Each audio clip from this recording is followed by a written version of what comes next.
Bonjour à tous et à tous, je vous avais demandé la dernière fois de choisir entre la Xbox ou la Game Boy, et vous avez été nombreux à choisir cette petite console mythique des années 90. Évidemment on fera la Xbox l'année prochaine, ne vous inquiétez pas. Cette fois-ci pas de technique anti-piratage à base de puces dédiées ou de système alambiqué, c'est un système plutôt élégant que Nintendo a mis en place sur sa Game Boy, pour éviter tout ce qui est copie de jeux illégale et surtout de copie de jeux sans licence. Évidemment, si cette vidéo vous plaît, n'hésitez pas à la liker, c'est très important, et à la partager autour de vous, c'est encore plus important. En tout cas, on se retrouve juste après pour en apprendre un peu plus sur cette petite console portable de Nintendo. Générique.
La Game Boy est sortie en 1989 au Japon et en 1990 en Europe.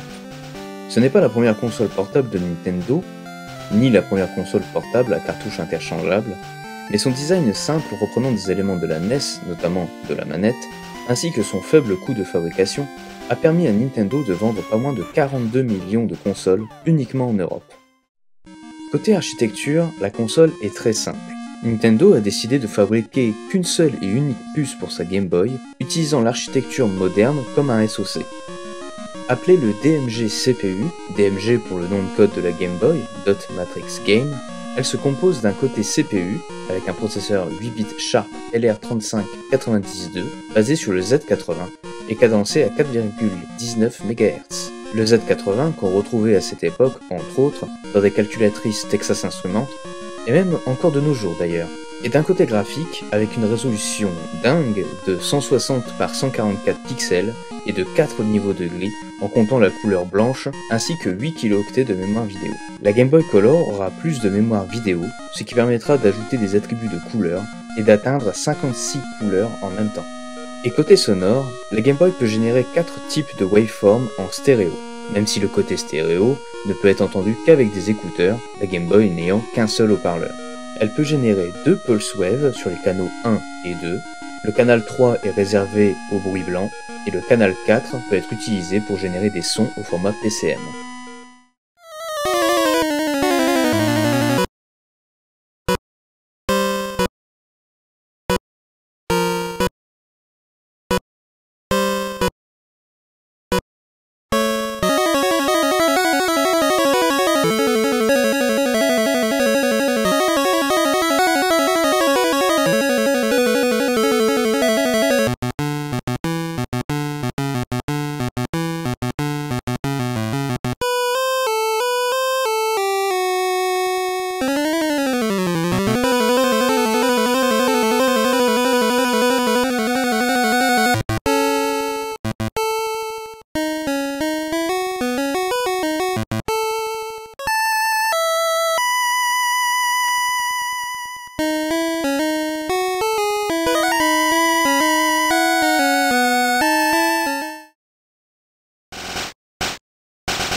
Et enfin niveau mémoire, la Game Boy embarque 8 kilooctets de RAM, qui sera quadruplé dans la version Color avec 32 kilooctets, et comme dit plus tôt, 8 kilooctets de mémoire vidéo.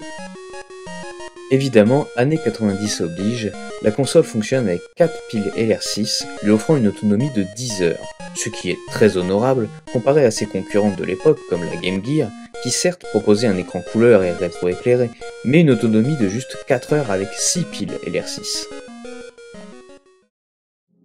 En résumé, Nintendo voulait donc que la Game Boy soit peu chère à produire, mais également peu chère à l'achat, et surtout que les cartouches de jeu soient moins chers que ceux de la NES. Mais en même temps, Nintendo voulait continuer de contrôler le marché du jeu vidéo et ne pas laisser la Game Boy ternir l'image que Nintendo tentait de forger, notamment avec le Nintendo Seal of Quality. Car souvenez-vous, quelques années auparavant, le marché du jeu vidéo s'était effondré à cause d'une prolifération de jeux médiocres, ou pire, de jeux au caractère, comment dire. Pourtant, impossible pour Nintendo de mettre une puce CIC dans la Game Boy et dans les cartouches. Cela aurait fait grimper le prix des consoles et des jeux, car pour rappel, le pack de démarrage de la Game Boy était vendu 590 francs, soit environ 140 €, et il comprenait la console, les piles, souvent en option, le câble Link permettant de jouer en multijoueur, des écouteurs et surtout le best-seller Tetris. Et en parlant de jeux, ils coûtaient tous environ 195 francs, soit environ 45 €. Nintendo fut face à un dilemme, ajouter une puce CIC et augmenter le prix des consoles et des jeux, ou bien trouver une autre solution. Cette autre solution qui a été imaginée par Nintendo fut plutôt élégante. N'oublions pas que la volonté de Nintendo était surtout d'empêcher le développement de jeux sans licence sur sa console. Car à cette époque, il était impossible d'émuler ne serait-ce que la NES sur un ordinateur. Et le piratage de jeux est inutile si vous n'avez aucun moyen de lire les jeux copiés. Donc Nintendo a imaginé une contre-mesure intéressante pour empêcher le développement de cartouches sans licence. Comme vous l'avez vu au début de la vidéo, chaque jeu se lance avec le logo Nintendo. Mais est-ce que vous vous êtes déjà posé la question d'où vient ce logo? Si votre supposition est depuis la ROM interne de la console, vous avez seulement en partie raison. Au démarrage de la console, le CPU exécute ce qu'on appelle la boot ROM. Ce petit programme initialise les différentes mémoires ainsi que l'écran LCD. Mais il est également responsable de l'animation du logo Nintendo au démarrage. Et on retrouve à l'adresse 00A8 la représentation en hexadécimale du logo Nintendo ligne par ligne. Le souci étant que vous avez sans doute déjà essayé de démarrer une Game Boy sans cartouche. Celle-ci nous affiche un rectangle noir. Si le logo était dans la ROM de la console, le logo devrait s'afficher normalement, non? Avant de continuer, parlons un peu de la memory map de la Game Boy. Celle-ci est séparée en plusieurs parties. Le Z80 peut adresser depuis l'adresse X0000 jusqu'à l'adresse XFFFF. De X0000 jusqu'à X00FF, on a les 256 octets de la boot ROM. De X0100 jusqu'à X3FFF, on a les 16 kilooctets de mémoire ROM incluses dans la cartouche, aussi appelée banque 0. De X4000 jusqu'à X7FFF, on a de nouveau 16 kilooctets de mémoire ROM incluse dans la cartouche, mais celle-ci peut être modifiée via l'utilisation d'une banque mémoire qui permet à la Game Boy d'avoir des jeux qui dépassent 32 kilooctets en taille. Cette banque est modifiable à la volée via un contrôleur spécifique inclus dans la cartouche. De X8000 jusqu'à X9FFF, on a les 8 kilooctets de mémoire vidéo. De XA000 jusqu'à XBFFF, on a les 8 kilooctets de mémoire RAM externe, utilisés principalement pour les sauvegardes. De XC000 jusqu'à XCFFF, on a les 4 kilooctets de mémoire RAM, appelés WorkRAM.